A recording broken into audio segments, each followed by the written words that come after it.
Сәлем достар, Балбармақ арнасына қош келдіңіздер. Бүгін біз сіздермен лечо етімен пампушка әзірлейтін боламыз.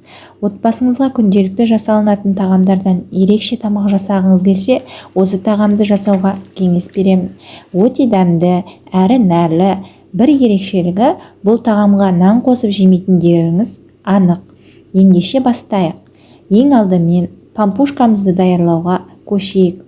Ол үшін 200 мг жылы суымызға 1 шай қасық шекер, 1 шай қасық тұз, 1 шай қасық дрожж салып араластырамыз. Одан кейін 300 грамм ұнымызды салып илейміз. Ұнымыз тығыз болып шығады.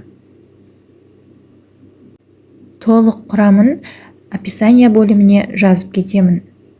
Осылай илеп болғаннан кейін қамырымызды кішкене майлап пакетке салып 1 сағатқа тындырып көтерілгенше қоямыз.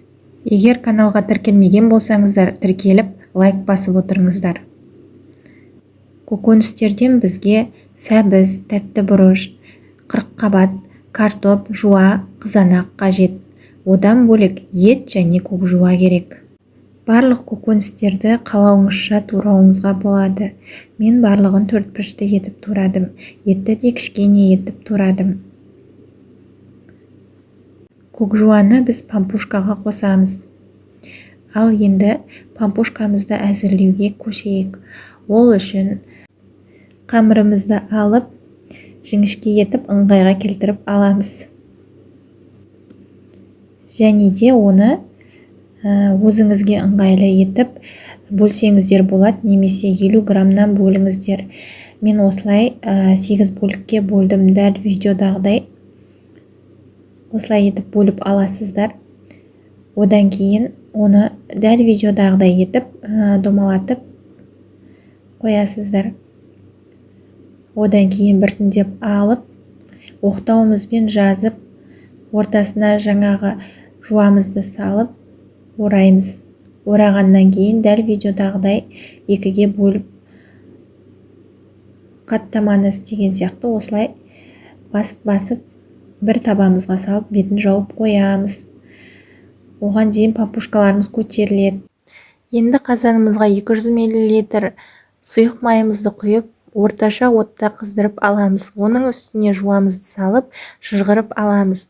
Жуамызды осылай шыжғырғаннан кейін алып тастап, оның үстіне етімізді салып, оны да шыжғырып аламыз.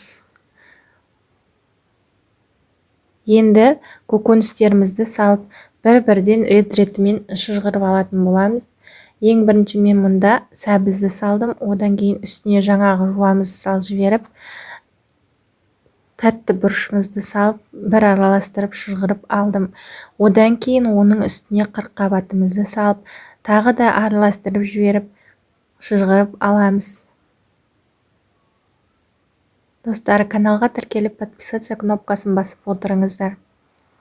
Мінеке осылай көкөністерімізді араластырып алғаннан кейін, оның үстіне картофыңызды 4-ге немесе 2-ге бөлсеңіздер болады, көлеміне байланысты. Енді 1 шай қасық тұз, 1 шай қасық бұрыш, 1 кесе суымызды құйып, үстіне пампушкаларымызды салып, орташа отта 45 минут пісіріп аламыз.